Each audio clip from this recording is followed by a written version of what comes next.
तो स्टार्ट करते हैं। आइडियाज वाला पोर्शन कंप्लीट हो गया था।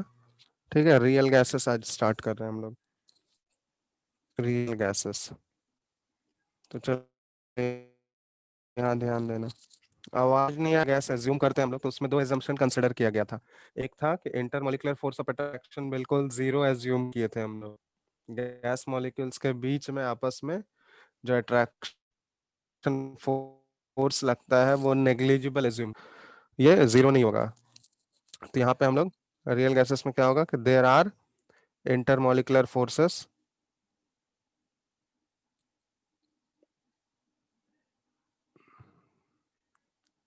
Between gas molecules.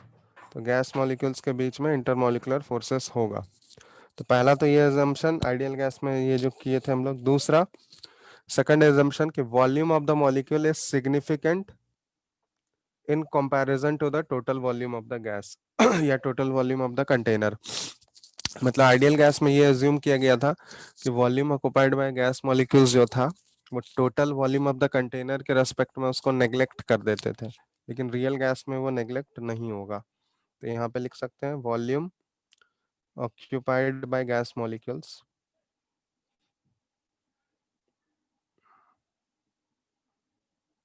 is significant। मतलब अब इसको निग्लेक्ट नहीं कर सकते, ये सिग्निफिकेंट वैल्यू होगा। Significant in comparison to the total volume of the container.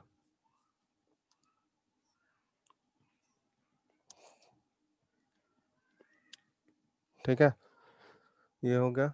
तीसरा इसमें ये होगा कि अगर ये रियल गैस एज्यूम कर रहे हैं तो ऑब्वियसली ये आइडियल गैस इक्वेशन को फॉलो नहीं करेगा, मतलब पीवी इक्वल टू एनआरटी वाले इक्वेशन को ये फॉलो नहीं कर रहा होगा। तो इसमें हम लोग लिख सकते हैं कि it deviates from ideal gas equation. ये आइडियल गैस इक्वेशन से डेविएट करता है। मतलब इस केस में हम लोग बोल सकते हैं PV is not equal to NRT. PV NRT के बराबर नहीं होगा। तो इसमें एक अलग से इक्वेशन हम लोग पढ़ेंगे जिसको बोला जाता है वांडर वाल्स गैस इक्वेशन। तो van der Waals gas equation real gas के लिए फॉलो होता है, तो वो देखेंगे हम लोग कि क्या होता है वांडर वाल गैस इक्वेशन। ठीक है, तो ये है वांडर वाल्स गैस इक्वेशन।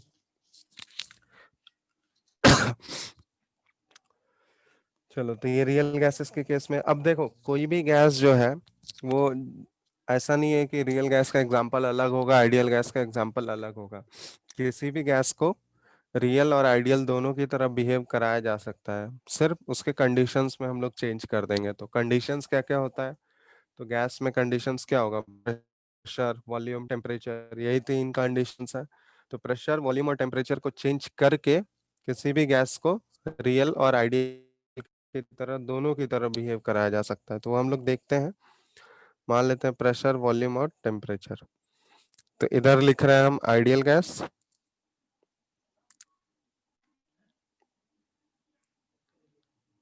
और इधर लिख रहे हैं real gas.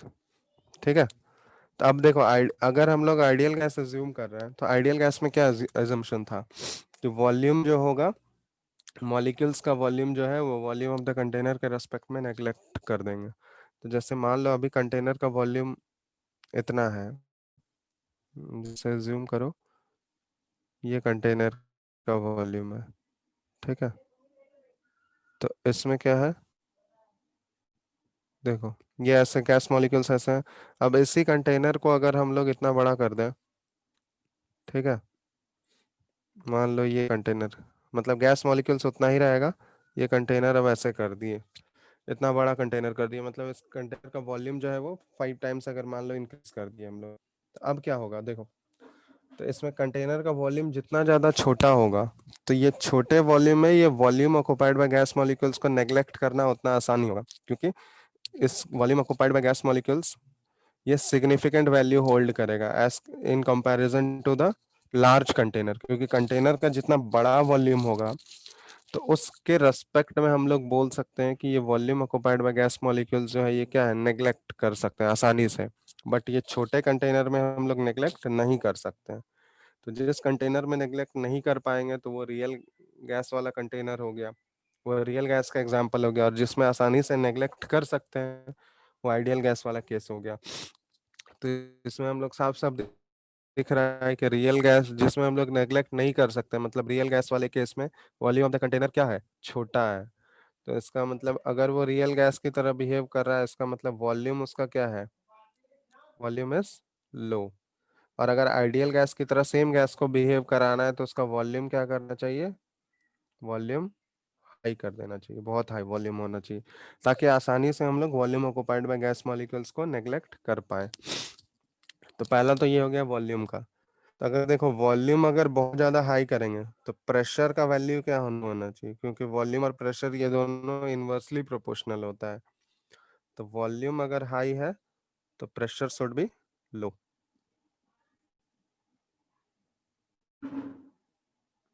Pressure should be low. और इसमें अगर वॉल्यूम इसका लो है तो इसका प्रेशर शुड बी हाई होना चाहिए रियल गैस में। तो ये तो हो गया वॉल्यूम और प्रेशर वाला। टेम्परेचर क्या होना चाहिए, तो देखो टेम्परेचर वाला फंडा क्या है कि आइडियल गैस में हम लोग क्या एज्यूम करते हैं कि गैस मॉलिक्यूल्स के बीच में कोई भी इंटरेक्शन नहीं होता, इंटरेक्शन बिल्कुल जीरो होता है।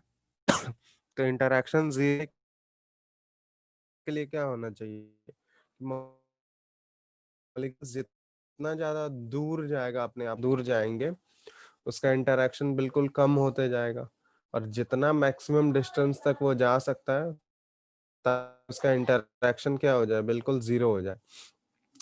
तो इंटरेक्शन बिल्कुल जीरो कंसिडर करने के लिए मॉलिक्यूल का डिस्टेंस क्या चाहिए, वो बहुत ज्यादा हाई होना चाहिए। तो डिस्टेंस कैसे हाई होगा, टेम्परेचर बढ़ाने से क्या होता है, मॉलिक्यूल्स एक दूसरे से दूर भागता है, तो टेम्परेचर बढ़ाने से ऑब्वियसली उसका डिस्टेंस बढ़ेगा, और डिस्टेंस बढ़ेगा तो आसानी से हम लोग ये एज्यूम कर कि इंटरमॉलिक्यूलर फोर्स ऑफ अट्रैक्शन जो है वो जीरो हो गया। तो आइडियल गैस के केस में वो एजम्पशन किया जाता है, तो इसलिए आइडियल गैस के केस में temperature should be high, temperature should be high. और रियल गैस में क्या होना चाहिए, टेम्परेचर शुड बी लो, क्योंकि इसमें इंटरेक्शन हमको जीरो एज्यूम नहीं करना है, टेम्परेचर मतलब कुछ ना कुछ इसमें इंटरेक्शन बिल्कुल इंटैक्ट रहेगा। टेम्परेचर शुड बी लो। तो देखो सेम गैस वो आइडियल की तरह बिहेव कर सकता है, रियल की तरह कंडीशंस अगर हम लोग चेंज कर दें। तो इसमें देखो इस केस में क्या है, volume high, volume pressure low और टेम्परेचर हाई, ठीक है।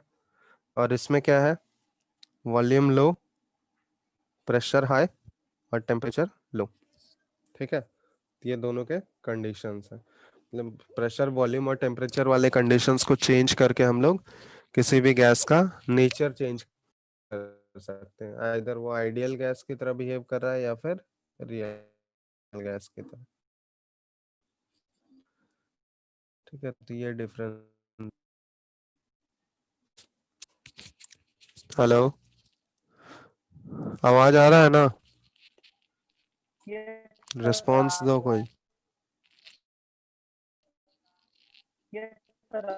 Yes, चलो, sir. तो ये हो गया।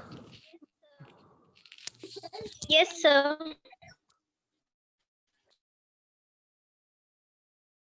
तो अब देखते हैं इसमें हम आए फैक्टर,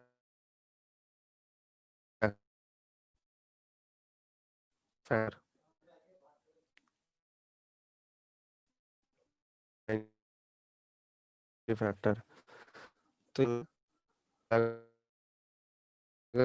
z का वैल्यू 1 हो गया है,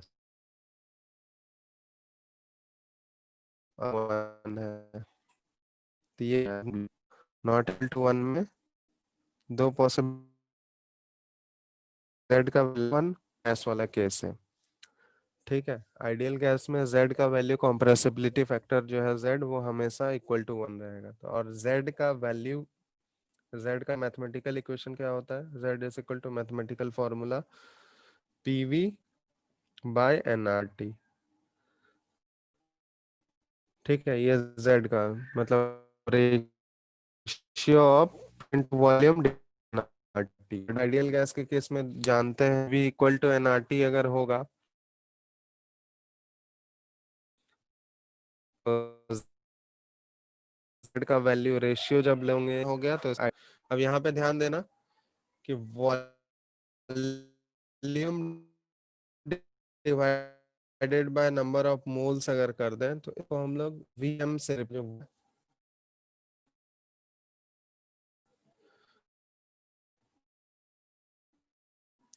V ये क्या हुआ, यहाँ पे ऐसा भी इसको रिप्रेजेंट कर सकते हैं Z इज इक्वल टू, देखो V हम लोग और RT, तो ये Z का दूसरा फॉर्मूला है P Vm बाय RT। तो P हो गया प्रेशर, Vm हो गया वॉल्यूम, R हो गया कांस्टेंट और T हो गया टेम्परेचर। ठीक है Z को ऐसे भी रिप्रेजेंट किया जाता है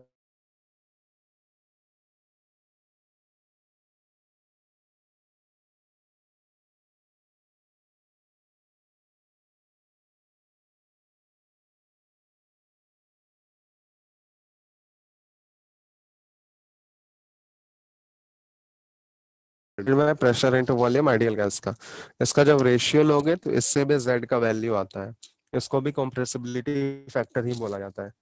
ठीक है, तो यहाँ पे देखो बहुत सारे केसेस कंसिडर कर रहे हैं। मान लो अगर ये यहाँ पे P को कांस्टेंट कर दी, एक प्रेशर इज कांस्टेंट, मतलब का प्रेशर अगर कांस्टेंट अज्यूम कर लिए हम लोग, तो इसमें Z का फॉर्मूला क्या हो जाएगा, अगर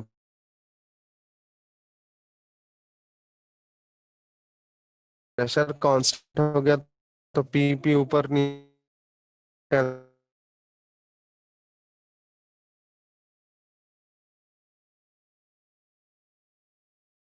V real divided by real gas ideal gas. ठीक है, अब यहाँ से ड्रॉ कर रहे हैं। पहला क्या Vm, एसटीपी कंडीशन पे हमेशा 20हेलो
हेलो Yes, sir.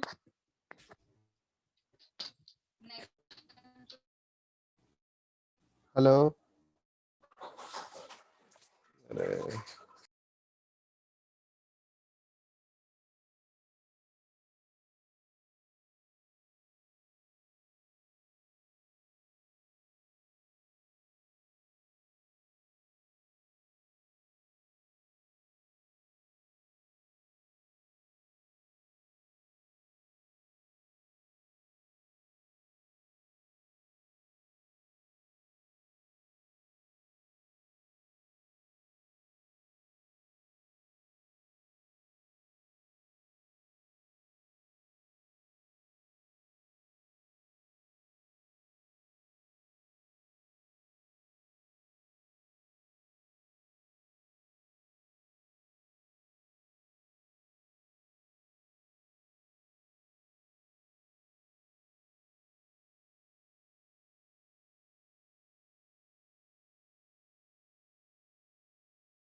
हेलो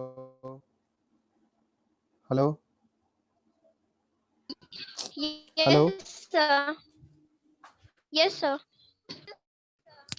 अरे कितने देर से स्क्रीन गायब था? अभी आ रहा है आवाज? यस सर, अभी आ आवाज रहा आ है। रहा है अभी? बताओ। Yes, sir. आ रहा है अभी। चलो 1 मिनट रुकना।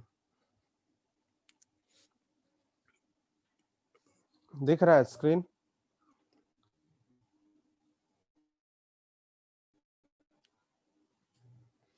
बोलो, नहीं तो No, गायब sir. होता है स्क्रीन। स्क्रीन दिख रहा है तो बताओ। No, sir. नहीं दिख रहा है अभी? अभी यस सर, दिख रहा है। दिखा?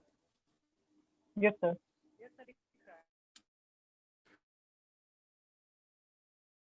हाँ चलो, यहाँ पे ये वाला फॉर्मूला देखे थे ना यस तुम सर, लोग? दिख रहा है। यहाँ तक लिख लिया हो ना? इसका आगे बताएं? हेलो। यहाँ पे देखो, एट एसटीपी कंडीशन अगर हम लोग एज्यूम करेंगे तो एसटीपी पे कोई भी आइडियल गैस कितना वॉल्यूम को 22.4 लीटर। ये तो पढ़े हो मोल कॉन्सेप्ट में, याद है? Yes sir. हेलो।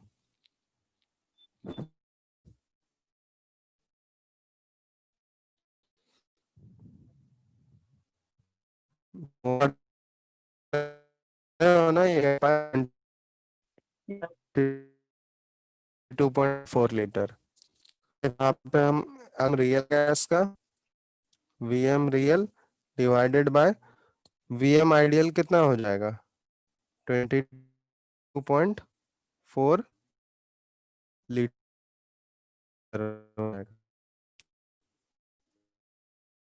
होगा। बट ये वाला फॉर्मूला सिर्फ और टीपी बात।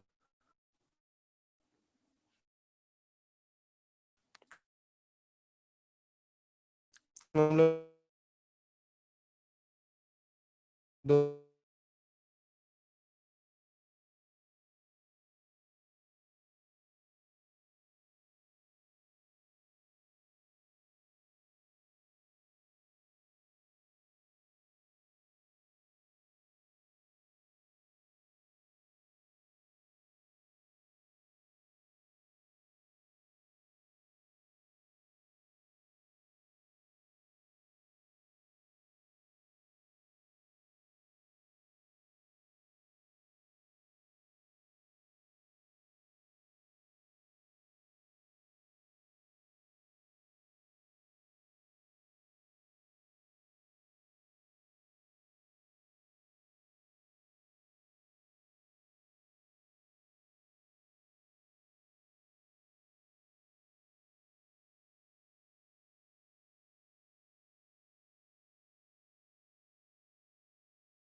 हेलो। दिख रहा है स्क्रीन क्या?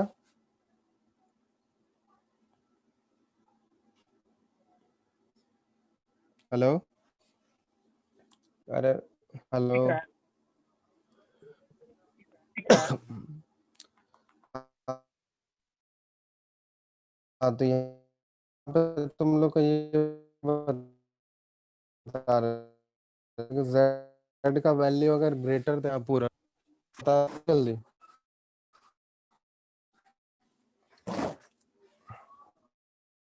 तो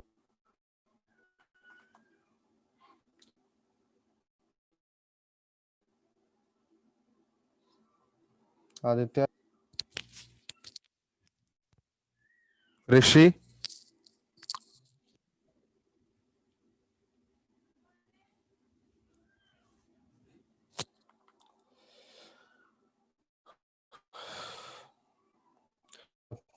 केस 2 में ये था। केस 3 में हम लोग ये कर सकते हैं, एसपी वाले कंडीशन पे ही बात हो रहा है। तो केस 3 में अगर हम लोग बात करें एट एस टी 22.4 लीटर है, तो इस केस में हम लोग बोल सकते हैं मोलर वॉल्यूम 22.4 हो गया, इस केस में z का वैल्यू लेस देन 1 होगा। तो z का वैल्यू लेस देन 1 हुआ, मतलब molecules, molar volume less than 22.4 litre है, इसका मतलब मॉलिक्यूल्स एक दूसरे से क्लोज आ रहा है। तो क्लोज आ रहे हैं तो ऑब्वियसली कौन सा फोर्स डोमिनेट करेगा इस केस में? इस केस में अट्रैक्टिव फोर्स डोमिनेट करता है, अट्रैक्टिव फोर्स इज डोमिनेटिंग। ठीक है, तो ये 3 केसेस इसमें बनते हैं। अगर z मोलर वॉल्यूम 22.4 लीटर होगा तब z इक्वल टू 1 होगा, तो इस केस में ये आइडियल गैस हो गया। अगर मोलर वॉल्यूम 22.4 लीटर से ग्रेटर हो गया तो मतलब z का वैल्यू 1 से बड़ा होगा, तो वो रियल गैस होगा और उसमें रिपल्सिव फोर्स डोमिनेट करेगा। और मोलर वॉल्यूम अगर लेस देन 22 हो गया, मतलब z लेस देन 1 हो गया, ये भी रियल गैस हुआ, बट इसमें अट्रैक्टिव फोर्स डोमिनेट करेगा। ठीक है, तो ये 3 केसेस बनते हैं और ये तीनों केसेस जो है एसटीपी कंसिडर नहीं करेंगे। ये तीनों केसेस जो बना हुआ है एसटीपी स्टैंडर्ड टेम्परेचर और प्रेशर वाले कंडीशंस पे है। ठीक है, अब यहाँ से हम लोग देखते हैं रियल गैस। रियल गैस का जो एक्चुअल इक्वेशन आता है, तो रियल गैस में ऑलरेडी हम लोग पढ़ चुके हैं कि वो आइडियल गैस इक्वेशन को V इक्वल टू एनआरटी को वो फॉलो नहीं करता है, उसमें एक वंडरवाल गैस इक्वेशन हम लोग देखेंगे। तो रियल गैस में जो equation for gas equation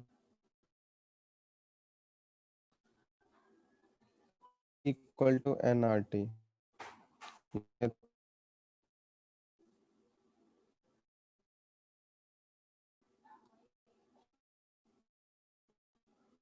ideal gas equation इनको तो फॉलो नहीं करेगा। इसमें देखो प्रेशर और वॉल्यूम कुछ हमको चेंजेस करना पड़ता है, मतलब इसमें कुछ टर्म ऐड या सब्ट्रैक्ट करना पड़ता है, करेक्शन फैक्टर करना है, तो P प्लस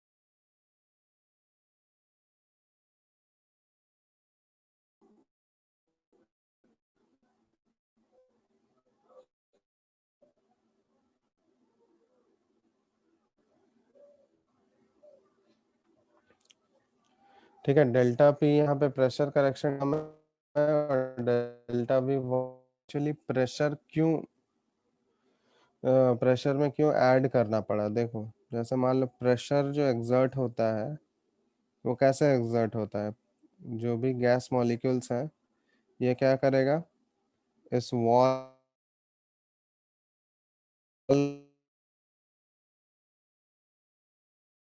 को जो आता है, जो हम लोग बोलते हैं वो गैस का प्रेशर आता है, ये जिसकी वजह से प्रेशर डेवलप होता है। ठीक है,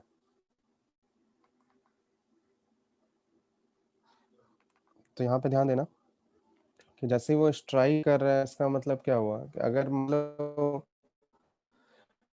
आइडियल गैस एज्यूम करोगे, आइडियल गैस में हम लोग क्या करते हैं, आपस में कोई भी इंटरवल जीरो है, तो ये मॉलिक्यूल तो इधर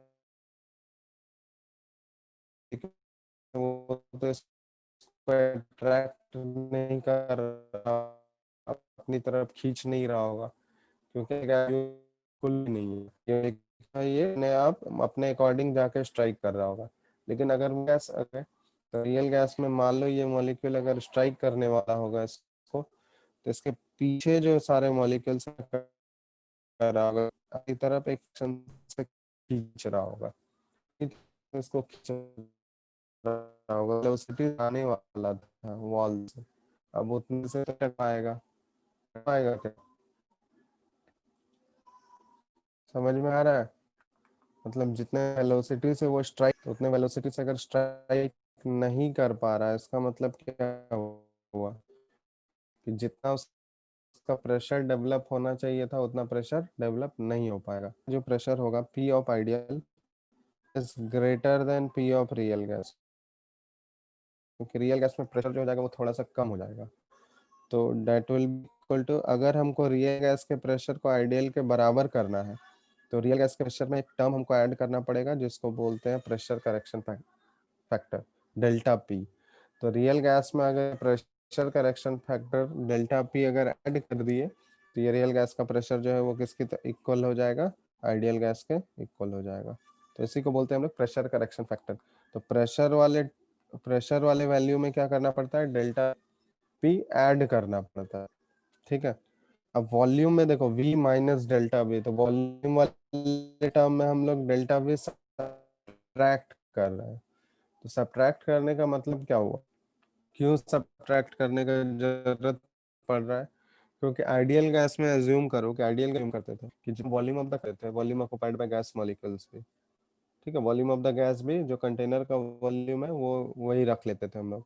बट रियल गैस में क्या करना है हमको कि वॉल्यूम ऑफ गैस मॉलिक्यूल्स उसको नेग्लेक्ट नहीं करना है।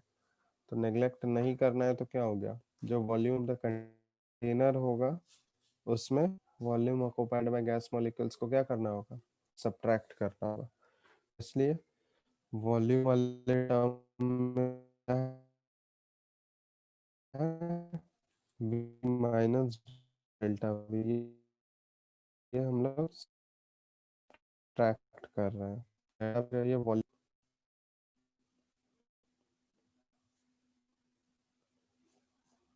और डेल्टा वी हो गया वॉल्यूम करेक्शन फैक्टर। तो प्रेशर करेक्शन फैक्टर में हम लोग डेल्टा पी ऐड कर रहे हैं रियल गैस में, रियल गैस का प्रेशर छोटा होगा आइडियल गैस से, तो उसमें हमको ऐड करना होगा, तो ऐड करेंगे तब वो आइडियल के बराबर होगा। और डेल्टा वी क्या करना पड़ रहा है, वॉल्यूम ऑफ द कंटेनर में डेल्टा वी सब्ट्रैक्ट कर रहा है, ताकि volume occupied by gas molecules वो नेग्लेक्ट नहीं हो रहा है, अब वो उसको हम लोग सब्ट्रैक्ट कर रहे हैं इसमें। तो V माइनस डेल्टा वी हो गया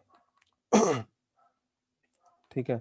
अब इन दोनों का वैल्यू क्या आता है, इन दोनों का डेरिवेशन हम नहीं बता रहे, चलो देख लो डेल्टा पी का वैल्यू आता कहाँ से है।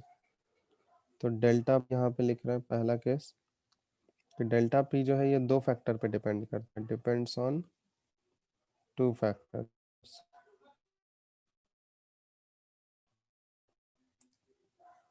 तो पहला जो फैक्टर है कि नंबर ऑफ मॉलिक्यूल्स, वॉल्यूम मतलब number of molecules n divided by volume. तो डेल्टा पी पहला तो इस पर डिपेंड करता है number of molecules per unit volume. दूसरा क्योंकि जितना ज्यादा नंबर ऑफ मॉलिक्यूल्स होगा स्ट्राइक करने का उसका प्रोबेबिलिटी उतना ज्यादा होगा। और दूसरा जो होता है ये डेल्टा पी का वैल्यू, क्योंकि डेल्टा पी प्रेशर है तो स्ट्राइक करेगा वॉल को, number of molecules striking to the wall, striking the wall ऐसे लिख लो। तो जितना ज़्यादा मॉलिक्यूल्स है वॉल को स्ट्राइक करेगा उतना ज़्यादा प्रेशर डेवलप होगा, तो ये n/v हो गया। तो ये दोनों फैक्टर पे ये डिपेंड करता है, तो जब दोनों को कंबाइन करेंगे तो delta P directly proportional to n/v into n/v। तो ये दोनों को कंबाइन करके क्या कर देंगे हम लोग, delta P is equal to n² by v²। यहाँ पे n क्या है, नंबर ऑफ मोल्स है क्योंकि नंबर ऑफ मोल्स जितना ज़्यादा होगा, नंबर ऑफ मॉलिक्यूल्स दोनों डायरेक्टली प्रोपोर्शनल होते हैं. Number of moles is directly proportional to number of molecules. तो यहाँ पे delta P is directly proportional to आ गया n square by v square. तो यहाँ पे देखो, जो प्रोपोर्शनलिटी साइन हटाएंगे तो कांस्टेंट आता है a into N square by V square. तो ये a जो है यही है a van der Waals constant.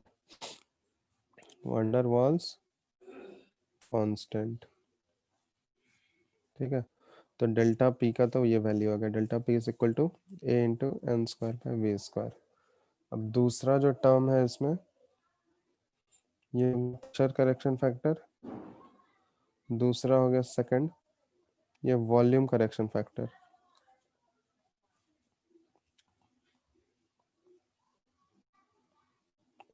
Volume correction factor जिसको डेल्टा वी बोला जाता है, ठीक है. तो ये डेल्टा वी का वैल्यू जो होता है, delta V is equal to, ये डेरिवेशन करवा नहीं रहे हैं क्योंकि ये जरूरत नहीं है. तो delta V is equal to directly हम लोग लिख सकते हैं एन इंटू बी. और यहाँ पे एन हो गया number of moles of gas, और बी जो है ये भी, क्योंकि डेल्टा वी जो है जितना ज़्यादा, ऐसे भी लिख सकते हो कि डेल्टा वी जो है ये directly proportional to number of moles होता है. क्योंकि जितना ज़्यादा नंबर ऑफ मोल्स होगा या नंबर ऑफ मॉलिक्यूल्स होगा गैस का, उतना ज़्यादा वॉल्यूम अट्रैक्ट करना होगा. तो delta V is directly proportional to number of moles of the gas. तो प्रोपोर्शनलिटी साइन हटाओगे तो यहाँ भी एक कांस्टेंट आएगा जिसको बी बोला जाता है. तो delta V is equal to N into B. B जो है ये भी वांडर वाल्स कांस्टेंट है. तो ए और बी दो वांडर वाल के कांस्टेंट आ गए यहाँ पे, बी भी वांडर वाल्स कांस्टेंट हो गया. तो अब देखो, अब इन दोनों का हम लोग सिग्निफिकेंस देखते हैं. तो ए जो है ना, ए किसकी वजह से आ रहा है, प्रेशर की वजह से आ रहा है. और प्रेशर में जो डिक्रीज आ रहा था वो इंटरमोलिकुलर फोर्स की वजह से डिक्रीज हो रहा था. तो ए का वैल्यू जो है ना, जो वंडरवाल कांस्टेंट ए है, ये डिपेंड करता है इंटरमोलिकुलर फोर्सेस पे. Depends on the intermolecular forces, intermolecular forces पे डिपेंड करता है. क्योंकि इंटरमोलिकुलर जितना ज्यादा होगा, उस गैस का ए का वैल्यू, वंडरवाल कांस्टेंट ए का वैल्यू भी उतना ज्यादा होगा, ठीक है. तो अब यूनिट कैसे निकालेंगे, तो देखो delta P is equal to A into N square by V square था. तो यहाँ पे ए का यूनिट निकालना है, तो ए का यूनिट निकाल रहे हैं हम लोग, यूनिट. तो कैसे निकाल सकते हैं, ए इज इक्वल टू क्या हो गया, delta P by delta P into ये V square by N square हो गया. ठीक है. तो डेल्टा पी तो प्रेशर का टर्म है, तो प्रेशर का यूनिट एटीएम, और वी स्क्वायर वॉल्यूम वाला टर्म है तो इसका लीटर स्क्वायर आ जाएगा. और नीचे क्या है, N square, N number of moles है तो ये मोल का स्क्वायर हो गया. तो ये ए यूनिट हो गया. यूनिट ऑफ ए अगर तुमसे पूछा जाए तो ATM litre square by mole square. तो ये यूनिट ऑफ ए हो गया. इसी तरह बी का अगर यूनिट निकालना चाहें हम लोग, तो ये ए ध्यान देना, ए किस पे डिपेंड कर रहा है, ये इंटरमोलिकुलर फोर्स पे डिपेंड कर रहा है. जितना ज़्यादा इंटरमोलिकुलर फोर्स होगा उस गैस का ए का वैल्यू उतना ज़्यादा होगा. जैसे फॉर एग्जांपल अगर तुमसे यहाँ पूछा जाए कि H2 और NH3 गैस में किसका वंडरवाल कांस्टेंट ए का वैल्यू ज़्यादा होगा, तो वो तुमको कंपेयर करना है. H2 और NH3 में वंडरवाल कांस्टेंट ए का वैल्यू किसका ज़्यादा होगा. तो कैसे कंपेयर कर पाएंगे बताओ. तो यहाँ पे हमको H2 पता है. H2 कौन सा गैस है, ये नॉन पोलर गैस है. तो नॉन पोलर में इंटरेक्शन बिल्कुल कम होता है. और NH3 जो है ये पोलर गैस है. तो पोलर गैस है तो इसका इंटरमोलिकुलर इंटरेक्शन क्या होगा, वो ज़्यादा होगा. तो इंटरमोलिकुलर इंटरेक्शन जितना ज़्यादा होगा उसका इंटरमोलिकुलर फोर्स ज़्यादा होगा. और फोर्स अगर ज़्यादा हुआ तो इसमें हम लोग बोल सकते हैं कि ए का वैल्यू भी NH3 गैस के लिए ज़्यादा होगा.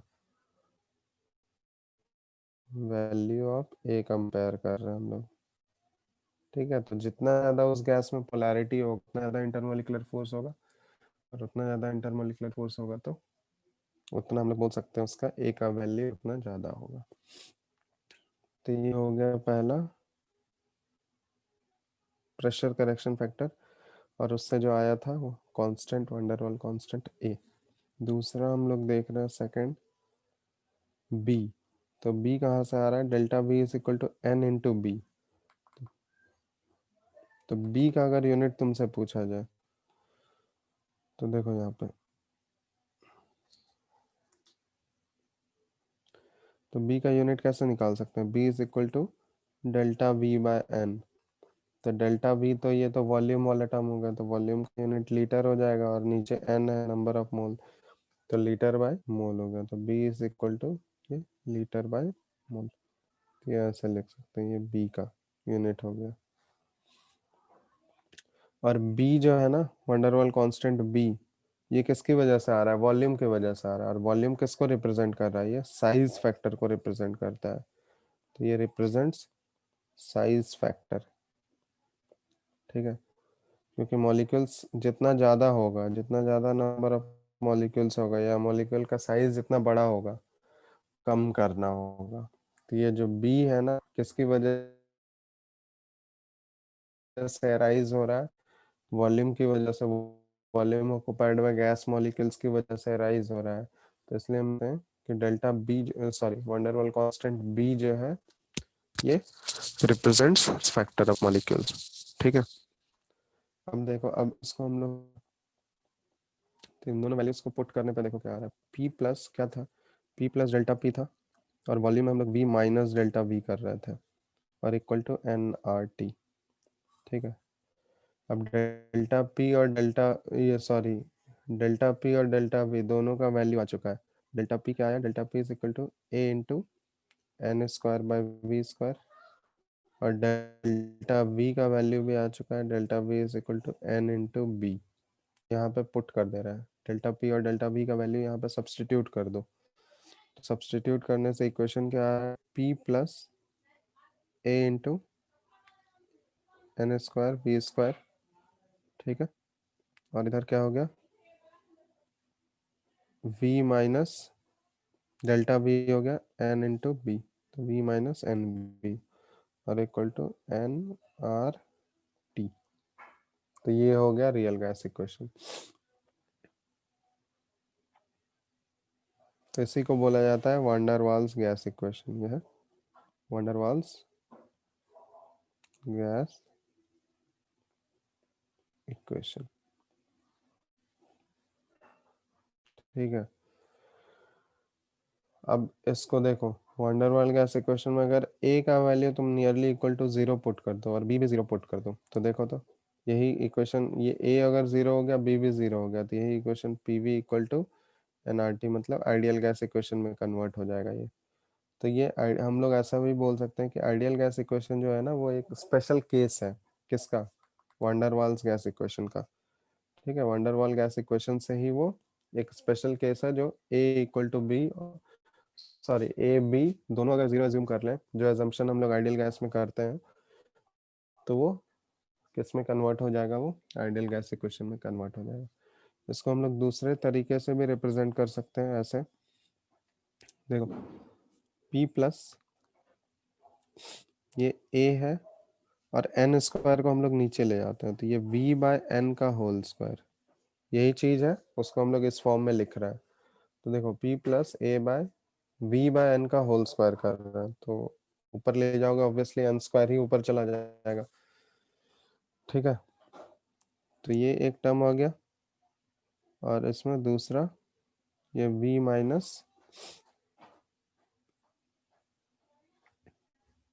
ये वाला n जो है ना, nRT वाला n, उसको इधर ले आते हैं। तो nRT वाले n को अगर इधर ले आए, तो ये v बाय एन हो गया, और minus n b by n करोगे तो ये तो 1 हो जाएगा। तो एन बी बाय एन ये 1 हो गया, तो सॉरी 1 नहीं, एन बी बाय एन करोगे तो ये तो b होगा ना, सिर्फ b बचेगा यहाँ पे,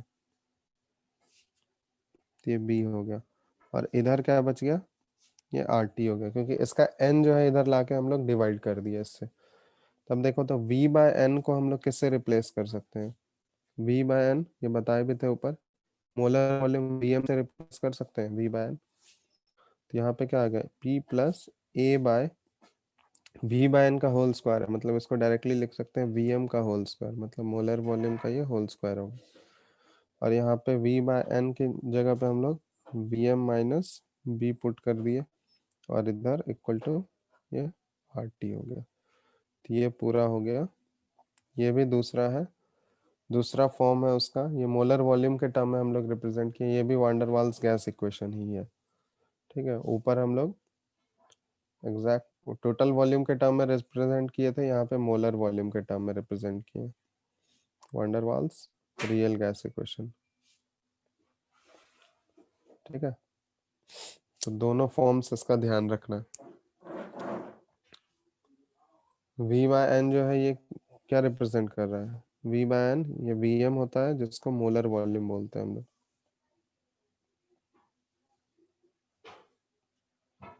ठीक है,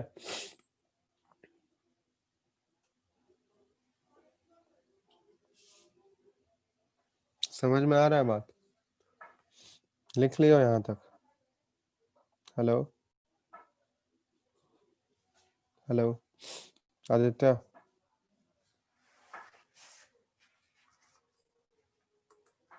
हेलो।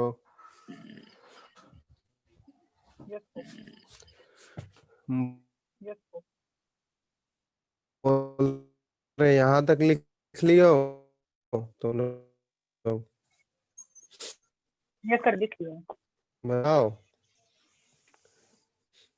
रियल यहाँ तक हो गया ना? Yes, sir. दिख लिया।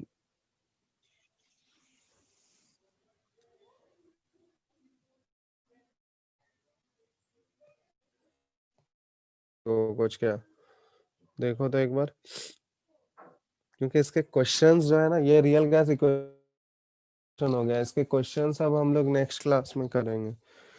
तो बनाए हो कुछ आइडियल गैस इक्वेशन वाले क्वेश्चंस, ट्राई किए हो? क्योंकि एक क्लास और लगेगा, एक क्लास के बाद ये चैप्टर कंप्लीट हो जाएगा, नेक्स्ट क्लास में कंप्लीट हो जाएगा ये चैप्टर। तो क्वेश्चंस तुम लोग प्रैक्टिस किए हो क्या, बताओ? ऋषि, हेलो ऋषि, रिस्पॉन्ड जल्दी। हेलो, क्वेश्चन प्रैक्टिस किए हो ऋषि? आदित्य,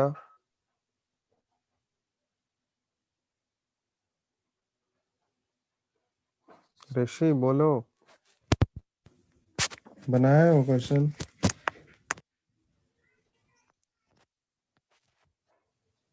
बोलोगे कोई भी? हेलो,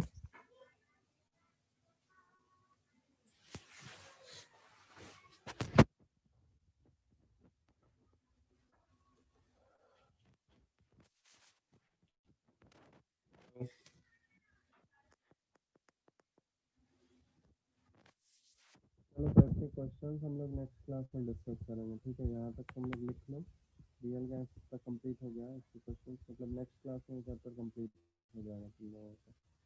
ठीक है, यहाँ तक लिखो पहले, उसके आगे हम लोग नेक्स्ट क्लास में करते हैं। ठीक है,